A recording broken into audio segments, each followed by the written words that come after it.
I'm about to disappear for 10 days. And by that, I mean no phone, no talking at all, not even writing, not even eye contact. And honestly, I don't know how this is going to go. This summer, for 10 days, I am attending my very first 10-day Vipassana meditation retreat. Rather, I would say meditation residency. And I just wanted to share in this video why I'm taking such a step like this, because I know it shocks a lot of people when they hear about a meditation journey where you're just not going to be speaking at all for 10 days and not even making eye contact. And in the past, I've done a short form version of this. I've shared this a lot on my email community as well as on my Instagram, that I've been quite used to doing 4 hours of silences, which is just like a condensed, very, very condensed form of Vipassana. And every time I've shared that, people have just been gobsmacked because they cannot imagine staying silent for this long. So why am I doing this 10-day thing? What prompted this? What are some of the reasons? I'm sharing this because something that my mentor Jim Fortin used to say is that what is personal is also most general. So when you give voice to something that you're struggling with, especially when we're living in this world where we are all constantly being conditioned to present our best self forward, it can help someone else who is also maybe going through the same thing. So yeah, I hope it helps you. But more than even just like helping you right now, this is my attempt to perhaps capture like a before and after. Because this is me before this 10-day kind of portal that I'm going to step into. And I don't know who I'm going to be when I emerge out of it. So I think it'll be kind of cool and nice to have to document this journey in like a before and after way. So let's get into it. I want to share with you why I'm doing this retreat. But before I jump into my reasons, if you're not aware about it, let me just quickly walk you through what Vipassana even is so that you have full context of why I'm doing this. I'm embarking on this journey.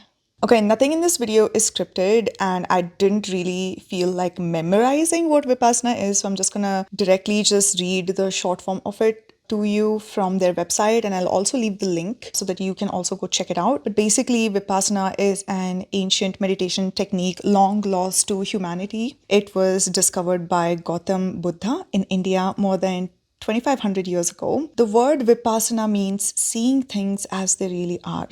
It's a process of self-purification through self-observation. The process starts with the observation of the natural breath to concentrate the mind. And then with this sharpened awareness, the student learns to observe the changing nature of body and mind and experiences the universal truths of impermanence, suffering, and the absence of a permanent self. This truth realization by direct experience is the process of purification. The entire path, called Dhamma, is a universal remedy for universal problems. For this reason, it can be freely practiced by everyone at any time in any place without conflict due to race, community, or religion, and will prove equally beneficial for one and all.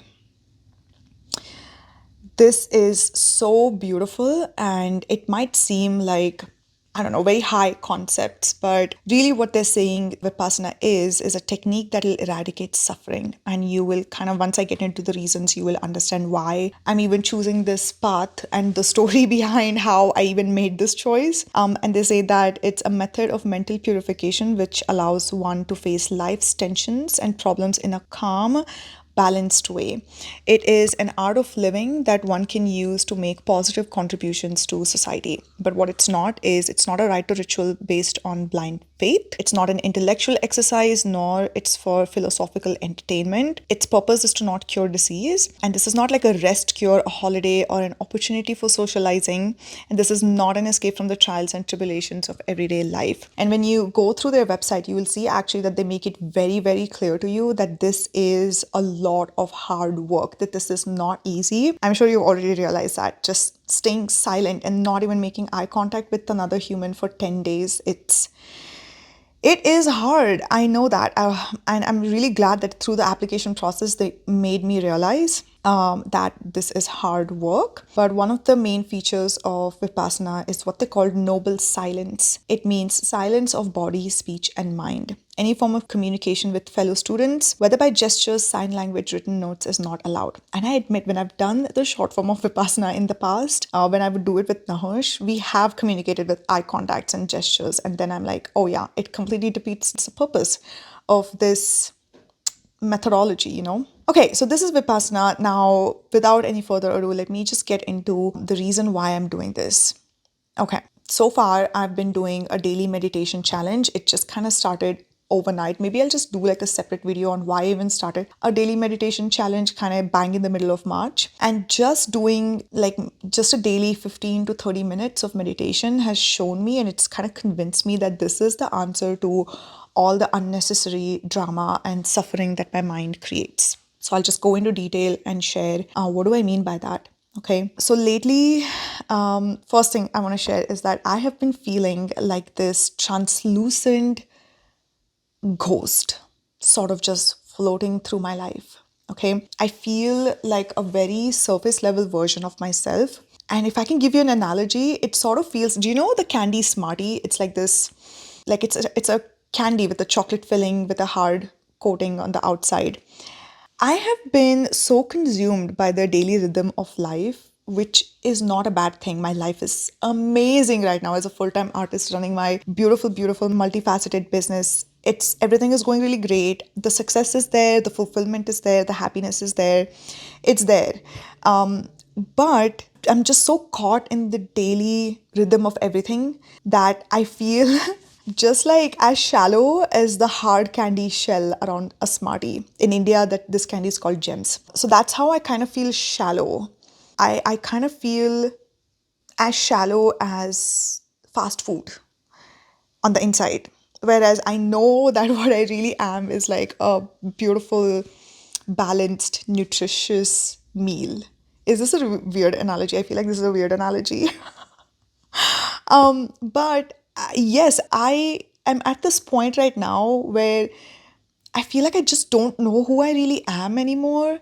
I'm turning 35 this Sunday on April 12th. And I feel like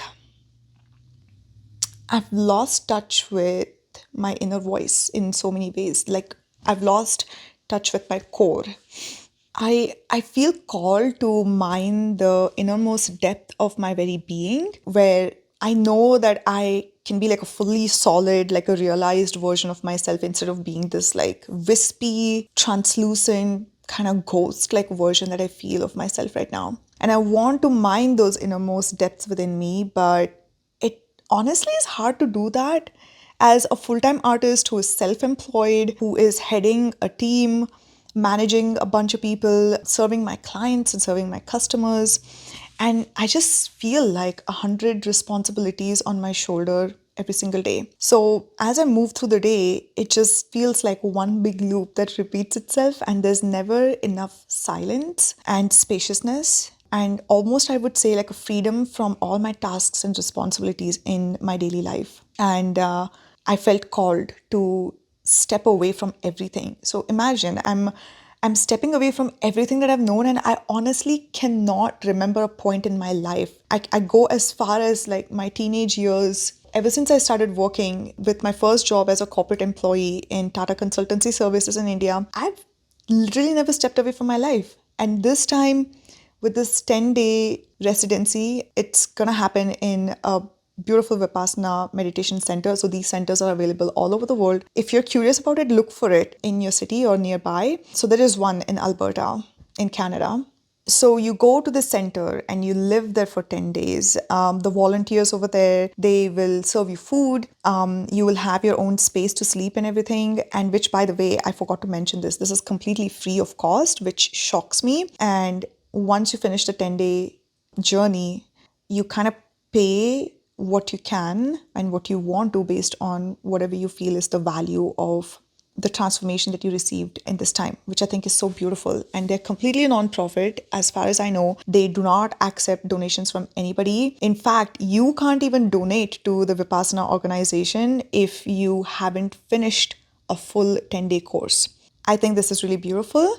an epic in this very consumerist, money-hungry society that we live in these days. Okay, so coming back to it, I will be stepping away from my home, this environment that I am in every single day. I'll be stepping away from all of my work, my business, my responsibilities.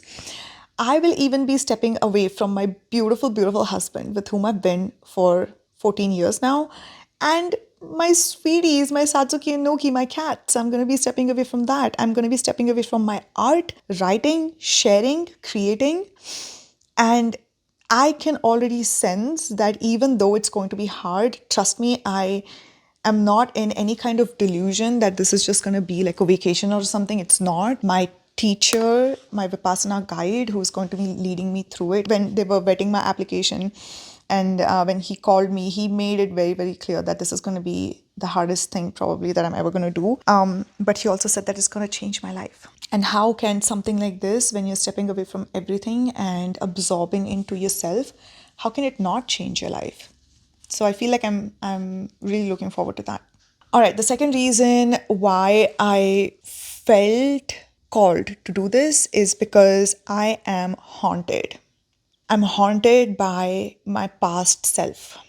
And this is going to be really weird. And you're like, huh? What? What? I am haunted by my past self from 2020 to 2022. And I'm haunted by this feeling that I probably peaked back then. Every time I look back on my work, my writings, my art, and how I used to show up on Instagram and kind of connect with my community, I feel like I've lost that spark. Which honestly, it's not even a big deal because I found a different spark. I am very, very intrinsically driven. I'm very passionate about the work that I'm doing with my art and in my business these days. But every single day, there's like this low hum of chatter in my brain that you're not as good as you used to be. You're not as good as you used to be. You used to be so much better. And I constantly, anytime I look back, I almost now avoid looking back on the body of work that I created between 2020 and 2022, and maybe even before that, when I was just like a fresh little youngling, just discovering art and business and serving my community.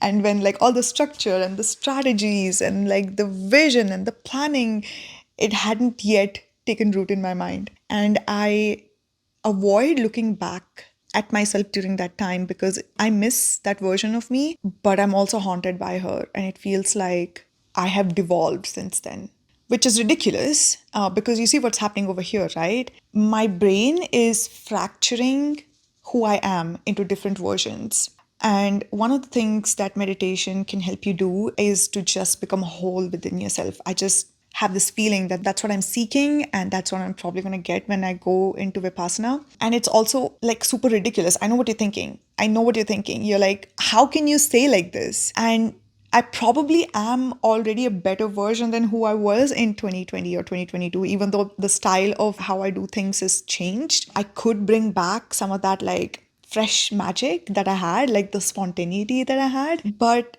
I've learned so many things and so many lessons since then, and I am probably a better version now. So I just want to get rid of this desire to go back to being her. I want to have more acceptance of who I am right now and who I am stepping into, and I want to give myself the permission to just let go of that past, or rather integrate all of that within me and just realize that this is all of me and I still have that version that I'm almost jealous of.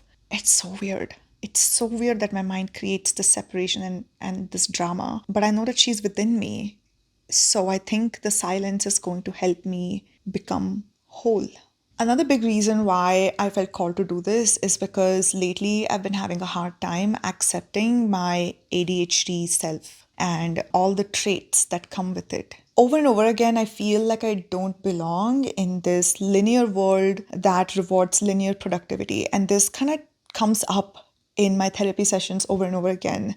I tend to perceive the world as this like perfect jigsaw puzzle where everybody just knows how to manage their time and sticks to their calendar. Like they put everything on their calendar, they go through it step by step. That's how Nahush is, razor sharp focus, just no drama and like no executive dysfunction in going through all the tasks and finishing it and moving on. And I just feel like with my time blindness and sometimes just like how much initial energy that I need to put into moving from not doing a task into moving into doing a task, because once I get into the task, the hyper focus kicks in, I'm able to do it, that's great. But I just feel like this weird jagged little piece with weirdo edges that doesn't fit into this perfectly fitting the rest of the puzzle of the world.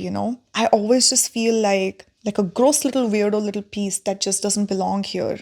And in the past, I've not spoken about this, but in 2023, I had really dark thoughts about not belonging in this world. And that took me to very dangerous edges, I would say. And that kind of like dark spell broke at the end of 2023. It's been really great. My mental health is really great right now, but I can't shake this feeling off that I don't belong. At this point, I want to give a shout out to Anusha Hegde from my Instagram community. When I shared on Instagram that I am starting a meditation challenge, when I shared this a month ago, and I was talking about how I'm finding it really hard to accept ADHD. And also I shared the way I run around distracted, being unable to direct the focus of my attention. I feel like a diluted version of who I really am. And I feel like in spite of my ADHD, or maybe because of ADHD, I could be a lot more than who I am right now. And like my big thoughts, capital B, capital T thoughts are just like not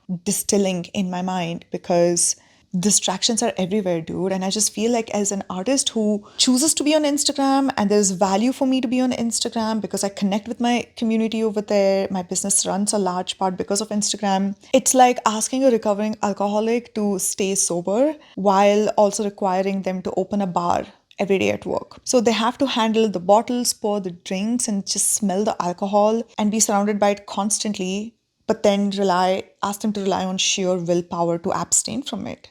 Like that's what running a business on Instagram feels like. You're trying to stay focused and disciplined inside a system that is literally designed by technocrats, where they pump billions of dollars into specifically designing this fucking thing, and all the apps like the phone itself and Instagram, where everything is designed to make you lose control. Okay, coming back to Anusha Hegde, when I shared on Instagram that I really feel like meditation is the answer to this inner non-acceptance that I was feeling with my ADHD traits. She said that I have ADHD and I attended a 10 days Vipassana course and it changed my life. So naturally I was like, oh my God, tell me how it changed your life, because the 10 days sounds really daunting to me.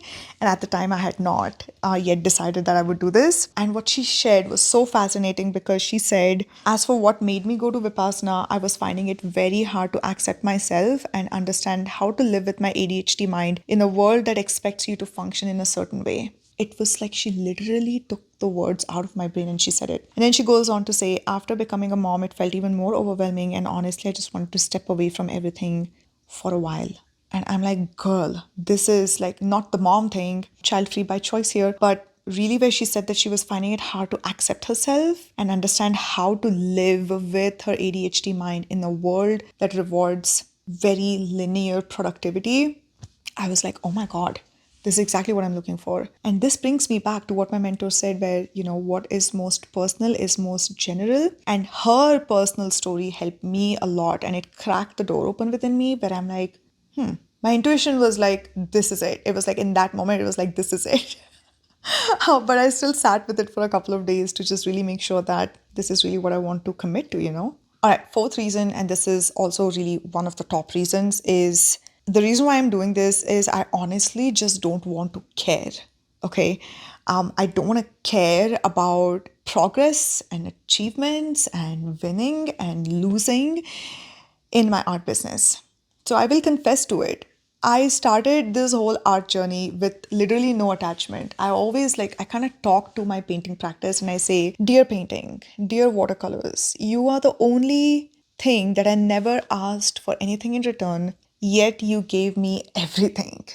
You changed my whole life. However, once you become self employed, and then it becomes really important to make progress and make an income. And when I feel the weight of responsibility of being the main bread earner, Nahush, my beautiful husband, he is my business partner and he's an equal contributor to the success of our business. However, and of course, the rest of my amazing, amazing, amazing team as well. Like, huge shout out to all these people who have joined hands to bring my vision into reality. But I feel that immense responsibility of being the captain of this ship. And in the past, I've made some really stupid mistakes in my business and I've steered our ship into dangerous waters. And of course, I've course corrected and I've brought it back to safety. But I feel the weight of this and I feel like success and failure has started mattering a lot. And I honestly just don't want to care at all. My biggest inspiration actually is Alyssa Liu, the amazing Olympic gold medal winner, the figure skater. And I've watched a few of her videos and she's just, man, she's just so chill. It's so inspiring that she just retired from her sport at the peak of her career at 16, completely stepped back, gave it up. And I have a suspicion that she probably did Vipassana as well because now she has this amazing equanimity. She's just so chill and joyful. And even her Olympic performance, she did it because, and you can sense it, she did it because that's her craft. And she loves expressing herself through it. And she has said over and over again that she thinks of herself more like an artist than an athlete. And just seeing her be so completely detached and not giving a fuck about whether she won that Olympic medal or not, and just going on the ice and just giving it her all because she wants to express that life force within her. It reminded me of a time when I was like that and I didn't have these high expectations of winning or losing or like achievements and successes and failures in my business. I love that she celebrated winning a gold medal, but it wasn't like a big deal for her. It didn't make her so euphoric that she attached her ego to that win, you know what I mean? And I love that she finds joy on her own term with her art, with her figure skating. And that's honestly who I want to be like. More than anything, I just want to be equanimous in the face of everything that life is going to bring to me, including all the highs and the lows. Like, I just want freedom from wanting to prove myself. I still find myself operating from that need to prove myself that has been just so ingrained in me and conditioned in me as an eldest daughter growing up with all these responsibilities. And I'm like, who am I? Like, when I detach from this identity of being the eldest daughter and everything, the story that I've created around this identity, who really am I beneath all of that? I want to find that out. And mainly, I just want to be living to just express what is within me, the life force within me. And I have proof I've lived that way before everything just got too serious with the rising success of the business and the complexity and the responsibilities that come with that. It used to be like that. And ironically, when it was just like so light at that time, the business thrived even more, you know? Our fifth reason is I look for answers outside of myself right now than looking within my heart. Don't get me wrong, I am a total badass when it comes to listening to my intuition. I'm fully rooted as a 1x4 splenic projector. I know that I get my answers just like in the moment with my intuition. And I have like a moment's notice to either pay attention to it and act on it. Otherwise, it just sort of like it comes and then it goes very quickly. So I know how to listen to my intuition after having paid a very high cost early on in my journey by not listening to that voice. But it's almost like I've lost connection with this heart space here. I know, well, I won't say I've lost it. It's just a little feeble, It's the signal that just comes and goes and it's erratic. And I want to solidify that connection within that heart space within me and just be open, just have that channel open and be rooted in that connection at all times and just not lose access to it as it happens right now because of the distraction and the fucking noise on this and the daily doing of everything. So really, it just feels, I'll tell you this, it feels like I've lost intimacy with myself. And what better way to rekindle that intimacy by just stepping away from everything and just really going within myself. Okay, last reason that I will give you is like the mind is honestly such a bitch. Like, can we just pause and just agree to that? Like, even after all the successes and financial stability that I have right now, I observe my mind creating just completely unnecessary drama and like pain and suffering. Sometimes I can't even trace the cause behind it, and yet it still creates all this unnecessary suffering. So, in a way, I've always known that once you achieve your definition of success and financial stability, really what is there left to life? For me, I've always known that the answer is the mind. The answer is mastering the mind, and it just feels like conquering that final frontier within me. Anyway, those are some of my reasons of why I've taken this decision, and I don't take this lightly. I am fully aware that this is probably the hardest, if not the hardest thing that I'm ever going to do in my life. And I've heard, especially, that the first couple of days are really, really hard. I've had my best friend has gone on a Vipassana retreat, and she gave me an idea of what it could be like. Of course, everybody's experience is different. I know that my experience is going to be different. I've honestly refrained from getting too many details or even watching YouTube videos of people who have been on these retreats, just because I don't want to go in with a template. You know what I mean? I just know that my schedule is completely planned. That's one of the best things, is they've mapped out my schedule every single hour of the day. So I'll be waking up at 4 a.m. I'll be going to bed at 9 or 9:30, and in between all of that, I will be meditating for 10 to 12 hours a day. And I don't really want anybody else's experience forming any kind of template or expectations in my mind. This honestly genuinely feels like my very early days of watercolors. When I stepped into watercolors, when I kept going even for a very, very long time, I had no expectations. I was working my marketing job, and when I actually began watercolors, I didn't even have a job. I'd quit my IT job with no other job in hand. But anyway, when I was doing that practice, I literally had no dreams or plans or a vision that, oh, I'm going to pursue this, I'm going to get really good at this, then I'm going to quit my job, and then I'm going to form a company like Blue Pine Arts where I'm going to make handmade paints and papers and film online courses. It was not there. I just stepped into the unknown, and it was so good. So that's what this feels like. I'm actually happy that this is going to be an unknown for me, because I just know that it's going to be what I most need right now at this point in my life. But my friends have told me stories of how they know people who have done Vipassana, and that they can see a visible shift in their aura, in who they're being. So it's not like these people who have done Vipassana, it's not like their personalities are altered. They are still their core personality self. It's just that, my friend Pratik was telling me that he knows of two people who have done Vipassana, and you can see behind their eyes that there is calmness and equanimity. And I wonder if that's how I'm going to be. you know, I don't know. And honestly, I like that I don't know. Okay, one thing that I want to share with you is I did consult my therapist, and I asked her if she would recommend something like Vipassana to me, because one of the fears, even when I did decide it, one of the fears that I had was, what if this like deep level of introspection triggers some kind of psychosis, or what if this just pulls me away from society and from the world and into like a blissful, peaceful place so much that I just lose my enthusiasm for my art and my business, or even trigger like some kind of psychosis or something like that. I was genuinely concerned about this. So I consulted my therapist, and I said that, hey, do you think I can handle this? And would you recommend it for me? So she said that Vipassana is an extreme path of introspection. It works for some, and it does not work at all for some people. So she said that if you're curious and your intuition wants you to try it, then go for it. But also go with an alarm button, in the sense that if it gets too much to take, or if any part of you starts feeling like this is not for me, then I want you to be able to leave. And then I told her that I've heard of this as well.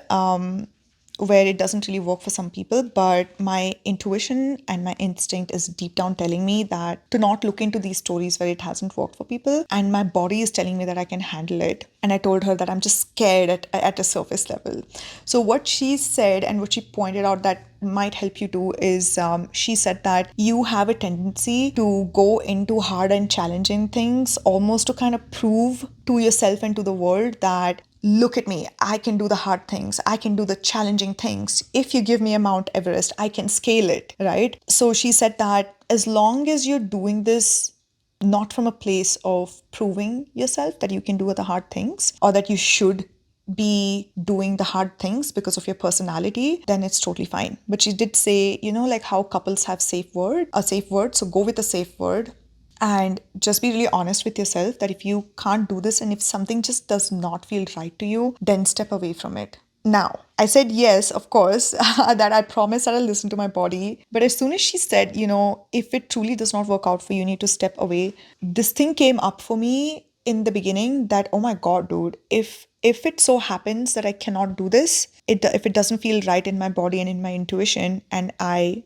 break away and I don't complete this 10-day journey and I step away from it, I would feel that I'm the biggest failure in the world. This came up for me. And I sat with it because I thought I would feel like, oh my God, you failed this. You failed this journey. And then it brought up all these feelings that I would kind of feel like extremely shitty and that I fall in my own eyes, that I committed to this journey and I would not be able to finish it. So you see how I was making this journey into just like this really hard, challenging climb up the mountain. So I spoke to my bestie, Roshni. Shout out to Roshni, who I love so much. Hi, baby, if you're watching, I love you so much. But she has been on a Vipassana retreat, and I told her about this, that I'm struggling with this, that if I step away, I'd fall in my own eyes and I would kind of lose respect for myself. And she said that don't make this a Mount Everest that you need to climb. Go into it like a vacation. Even though, I mean, obviously you're not supposed to be casual like you're heading into a vacation, but she said make it light, make it just a thing, just one of the meditation paths. There are so many different techniques and methodologies and so many different paths to that inner place within me where I want to go. And she made me realize that Vipassana is just one of the paths, one of the roads to go over there. And if that path doesn't work out for me, that's totally fine. I can just choose another path later. So she told me, don't make it into a Mount Everest that you have to climb. And if you don't climb this like very achievement oriented summit, if you don't summit, it won't make you any less of an amazing person that you are, is what she said to me, which I really, really needed that perspective shift. And so now, like, that's how I'm heading into Vipassana, is that, this is just an experience. I'm just going to keep myself open to it. My main aim is to, well, they've said that the first 48 to 72 hours are just really, really challenging. So that could happen with me. So my plan is to stick through that. And if I feel like this is not working out for me, then I'm going to give it one more day on top of that. And then if it still doesn't feel all right, then I'm just going to call it quits and head back home. Now, you might be asking, is Nahush doing this as well? And this is the biggest question I got from all of my friends when I told them that I'm going to do Vipassana for 10 days, and you're going to be shocked. Very shocked, okay? So first things first, in the past, I have considered doing Vipassana, but I didn't really want to commit to it because I was scared that it would bring me and Nahush out of alignment, because right now our marriage is amazing. In the 14 years that we've been together, we're so aligned on everything. There's a beautiful best friendship between us. We really, really get each other. And the romance is just like out of the world. So everything is just going really smoothly. And I was really scared that if I ever went to Vipassana, and obviously I can't force him, undertakes like a huge endeavor like this. So I was like, if I commit to this, and what if I change so much that we kind of go out of alignment like this? What if that happens? And I was really scared of that in the past. But this time, man, when I felt the invitation from within me, I just knew that this is not about anybody else outside of me. It's my path and my decision for me only. So the moment I said yes to doing Vipassana, I was not even considering what Nahush would do, what Nahush would not do. And this is the best way to decide something, right? So I said yes. I was talking to my friends Pratik and Lisha. Shout out to them who encouraged me to go down this path and gave me the courage and shared that maybe this is the right thing. And they honestly underlined what my intuition was saying anyway when we were on a phone call talking about meditation. Why should I do it? What it really happens, because Pratik is very experienced with meditation and he has gotten a lot out of it. So I wrapped up my phone call with them. Nahush was playing a game out there in our office, and I just hollered out to him and I said, Nahush, I've decided to do Vipassana. I'm going to do it. I'm going to go on this journey. And what do you think his reply was? Immediately, he's like, oh yeah, all right, I'm in too. I'm gonna do it as well. And I'm not even kidding you. I was so shocked during that time, and I was like, excuse me, what? You haven't indicated that you're struggling with anything on the inside, and I have like a whole list of reasons that I just gave you. Why do you want to commit to something like this? And this dude, I mean, typical first child, only child energy. I think he's so funny. He's like, what do you mean? Like 10 days where I don't have to speak to anyone and I just have to be with myself? Sign a guy up, you know? He's so hilarious. But to my immense relief, I will say that I am relieved. Um, he said yes to doing this. So this just goes to show, I think if I had like kind of tried to force him or to control him in an effort to prevent any misalignment between us, it probably would have resulted in the other way. It would probably repelled him, and I actually am sure of it. And he would not have said yes to it. But because I wasn't controlling what he is doing, I was only focused on this path for me, for my life journey. I made a decision entirely for myself. The ripple effect was that he is in as well. So I just love this dude so much. I didn't have to ask him to do it. He said yes by his own volition. And for that, I am super relieved and super grateful, because this is going to keep us in alignment. But you might be asking that, well, I probably feel called to do it, Trupti, but what if I go do it and I change a lot and then things become misaligned between me and my partner? And I figured out the answer to that. Look, what I know of what happens in Vipassana is, like they shared in the beginning, it's not a personality altering experiment. You really just become more of you.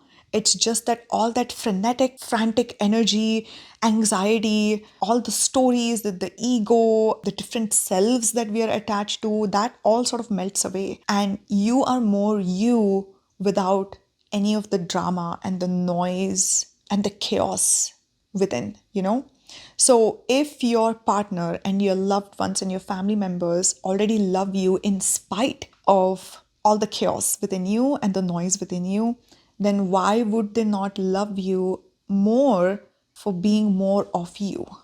What do you think about that? Let me know in the comments, really. But if you're considering this and you had that question, I hope this answer helps you out. Okay, last thing I will say is that Vipassana truly feels like an invitation to the greatest party within. And every time I've checked with my intuition, ever since I've made this decision, it has been a resounding yes. Okay, man, I filmed this video without a hardcore script. I honestly had written this as an email, so I just had that to refer. I like that I allowed myself to just check my laptop a couple of times. I like filming videos like this. Oh my God. Filming it with like a hardcore script where I have to memorize certain things just used to feel so heavy and hard. But kind of just chilling on my couch in my living room with you, just being here and just talking to you like a friend and just referring to my notes so that I stay on track.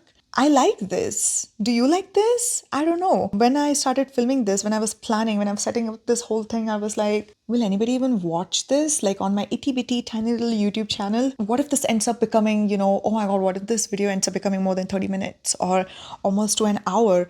Why will people give a damn to watch all the way through? Like, do people have an attention span? What if I have like a huge drop rate on this video? Like, I was getting all of these questions and all of this noise, and I'm like I'll just sort of step into being like Alyssa Liu and be like, I don't give a fuck.